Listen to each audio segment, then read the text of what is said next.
Hello, my friends. Simon Miller from WhatCulture here. And look at this. We're not in a studio. There's new green screen. We are in Cardiff, Wales. Because, of course, this weekend is Clash at the Castle.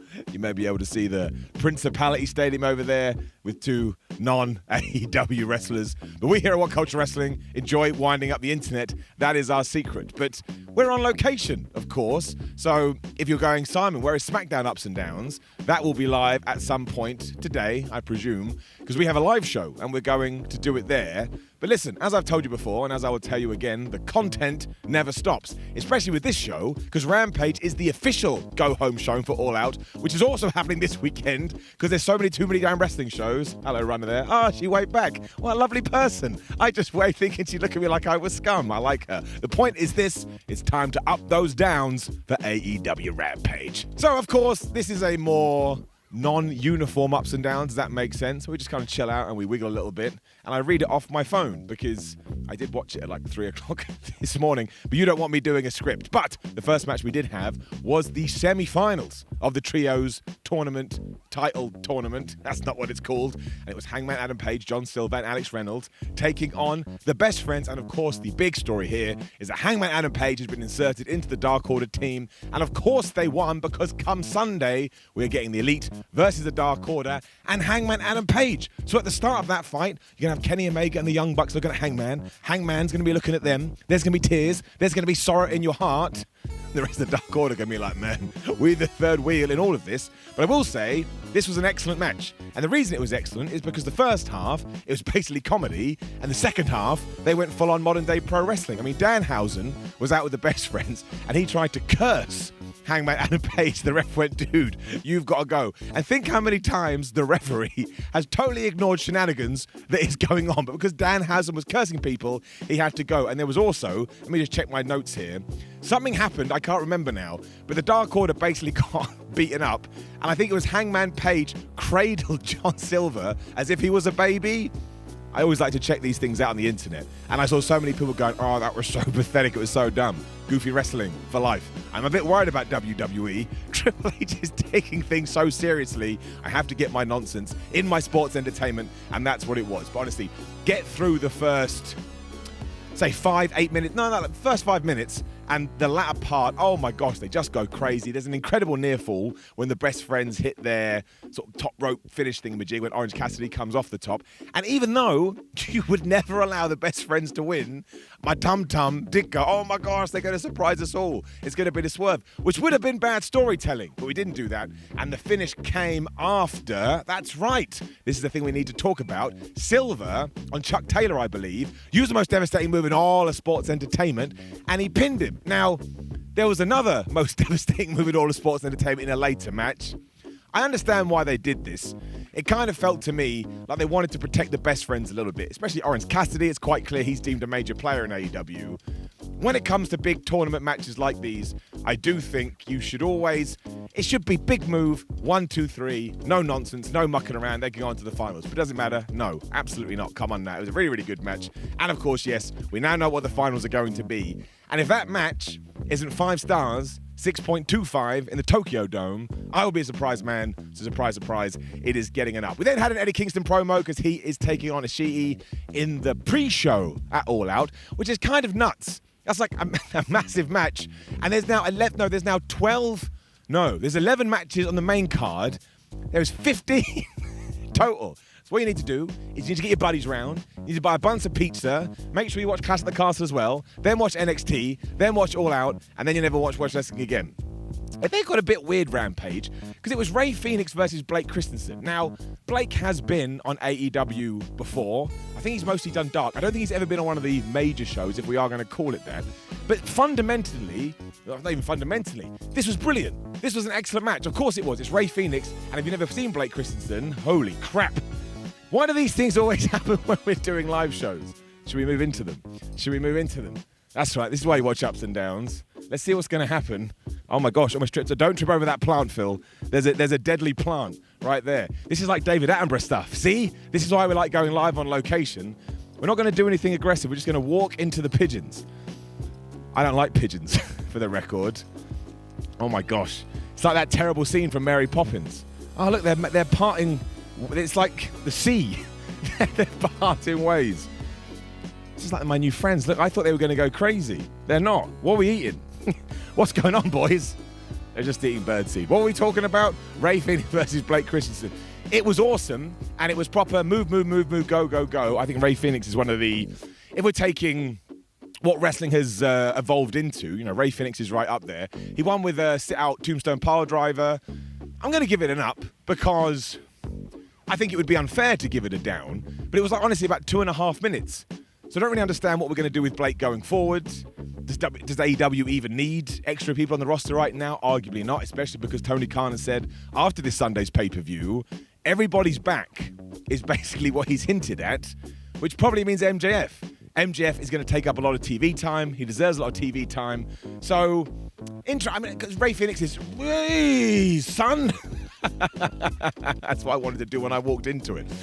Phoenix obviously is going to be in the ladder match, so maybe he's not winning, so they wanted to give him a win here, which I do appreciate, and that's why it gets an up. We then had a Hook promo, and of course 2.0 walked in, because it's Angelo Parker versus Hook on the pre-show, and they were like, oh man, do you want a taste? And never forget that Angelo Parker and Matt Menard are the two greatest underrated performers in all of pro wrestling right now. You can give them anything, and they'll smash it. They would have made that pigeon segment twice as good as I did.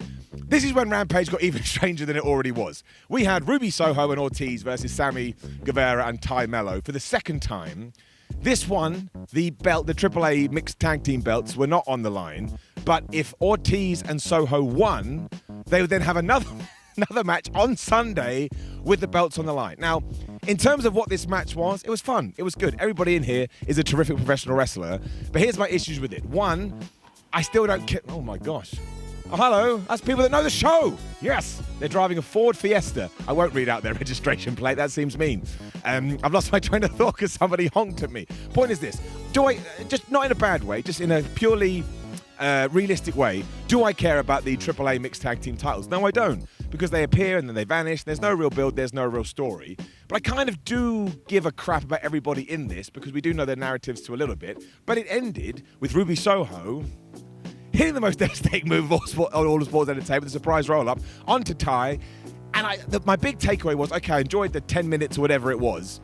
Do I want to see them in like 48 hours' time do it again? And I searched my feelings, like in Star Wars. I searched my tum-tum. And the answer is no, I don't. Just because there are so many matches, I think there are some where just naturally, because you are a human being and you need a break, you're going to check out a little bit, and I think you may do it with this. And when you run through all the individual performers, I actually think they could be given more, and they'd run with it. So really, really good match. These people never really let you down, but I said the word. I am going to give it a down just because it's just for out of nowhere. And when you are building to a pay-per-view, I feel like maybe some of the matches that we deemed to have more importance would have been better to have been showcased here. We then went into advertising mode, my word, because we had a Lexi Net interview with the Dark Order, and Don Callis came in and said, oh, Hangman, you're a piece of crap, so obviously teasing that one. We then had a face-to-face between Athena and Jade Cargill that was moderated by Mark Henry. And that I'm kind of like, should we have done more with that in the space of the mixed tag, because it kind of feels like we need more fire for the TBS title, but that's how we did it. We then did have a really good. Is that somebody else that knows us? No, that's Road Rage. That's Cardiff Road Rage. We then had a really good promo by Swerve in Our Glory, who said, they claim they're crap rappers and Anthony Bowens can't keep his body together because they keep getting injured. We probably should have done that on Dynamite, because I thought it really kind of drew a line in the sand between the two teams, because up to this point it's been like buddy. But hey ho, we can do what we do. Then we had another promo because Wardlow and FTR came out. Now I thought that actually Dax Harwood was very smart here, because he referenced the fact that everyone's been saying, oh, why is this a trios match? He was like, we're FTR. We have to defeat every single team that has any kind of history and any kind of legacy. And the Motor City Machine Guns have been doing this for 20 years or whatever it is. We need to beat them, and it helps us. I thought that was smart. The Motor City Machine Guns then did come out. They were with Sanjay Dutt, and the big takeaway, I suppose, is that Sanjay Dutt, I think I wrote it down word for word. Yeah, he said, are you going to fight like your 8-year-old brat? Which, of course, is a reference to talking about that amazing speech he did about his daughter a few weeks ago. Dax got mad. Everybody held him back. But this was just promo. I'm going to give them all an up. Are there better ways to do this? Yes.